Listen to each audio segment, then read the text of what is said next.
Good morning, everyone. My name is Andrea Ortega, and today I'm here to talk to you a bit about the relationship between trade and unemployment in international and domestic markets. So, before starting, there are some concepts that we need to be clear about, beginning with the trade and unemployment, which are the ones that concern us now. So, what is trade? Trade is a basic economic concept involving the buying and selling of goods and services, with compensation paid by a buyer or seller, or the exchange of goods and services between parties. Trade can take place within an economy between producers and consumers. International trade allows countries to expand markets for both goods and services that otherwise may not have been available. It is the reason why an American consumer can pick between a Japanese, German, or American car. As a result of international trade, the market contains greater competition and therefore more competitive prices, which begins at cheaper products home to the consumer. Trading globally between nations allows consumers and countries to be exposed to goods and services not available in their own countries, as I said. Almost every kind of product can be found on the international markets, such as food, clothes, spare parts, oil, jewelry, wine. Services are also traded, like as tourism, banking, consulting, and transportation. A product that is sold to the global market is an export, and a product that is bought from the global markets is an import. Imports and exports are accounted for a country's current account in the balance of payment, and it's really important for us to concern.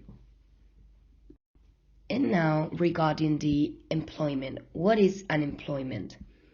So the term unemployment refers to a situation when a person who is actively searching for employment is unable to find work. Unemployment is considered to be a key measure of the health of the economy. The most frequent measure of unemployment is the unemployment rate, which is the number of employed people divided by the number of people in the labor force. Many governments offer unemployment insurance to certain unemployed individuals who meet eligibility requirements. Unemployment is a key economic indicator because it signals the ability or inability of workers to really obtain gainful work to contribute to the productive output of the economy. That doesn't include people who leave the workforce for other reasons such as retirement, higher educations, and disability. More unemployment workers mean less total economic production will take place that might have otherwise. Unemployed workers must maintain at least subsistence consumption during their period of unemployment. This means an economy with high unemployment has lower output without a proportional decline in the need for basic consumption. High, persistent unemployment can signal serious distress in an economy and even lead to social and political upheaval. A low unemployment rate, on the other hand, means that the economy is more likely to be producing near its full capacity, maximizing output, driving wage growth, and raising living standards over time. However, extremely low unemployment can also be a cautionary sign of an overheating economy, inflationary pressure, and tight conditions for businesses in need of additional workers. While the definition of unemployment is clear, economists divide unemployment into many different categories.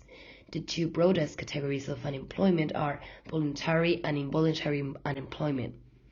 When unemployment is voluntary, it means that a person has left their jobs willingly in search of other employment. When it is involuntarily, it means that a person has been fired or laid off and must now look for another job. So having said that, we now proceed to the issue that concerns us all here today, the relationship between trade and unemployment. Opening to trade shifts jobs from import competing sectors to export sectors. As we have discussed, this process is not instantaneous and imposes some very real costs. Some workers in the import competing sectors become unemployed and have difficulty finding new jobs in the growing export sectors.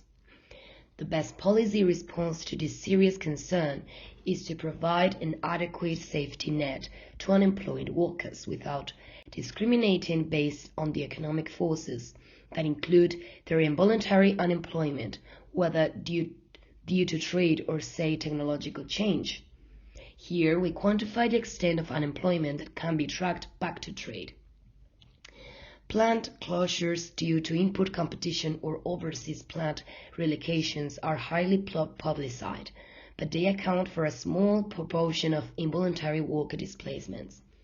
The U.S. Bureau of Labor Statistics tracked the primary cause of all extended mass layoffs, defined as an employment spell lasting more than 30 days and affecting more than 50 workers from the same employer. During 2001 to 2010, unemployment spells caused by either import competition or overseas relocations accounted for less than 2% of total involuntary displacements associated with extended mass layoff. Now we will talk about specifically the case study of manufacturing employment and Chinese import competition. What about the impact of trade on employment in the manufacturing sector more specifically? Import competition from developing countries, especially from China, is often singled out in both the press and by politicians as the main culprit for declines in manufacturing employment in the United States. Rigorous studies have also shown that those U.S. industries that compete most heavily with Chinese imports tend to suffer the most severe employment losses. Those studies also document the high cost of these employment losses, as we noted earlier, especially for workers with relatively lower education level whose skills are closely tied to a sector in decline in the United States. Many of those workers suffer long unemployment spells and face large drops in wages when they do find another employment.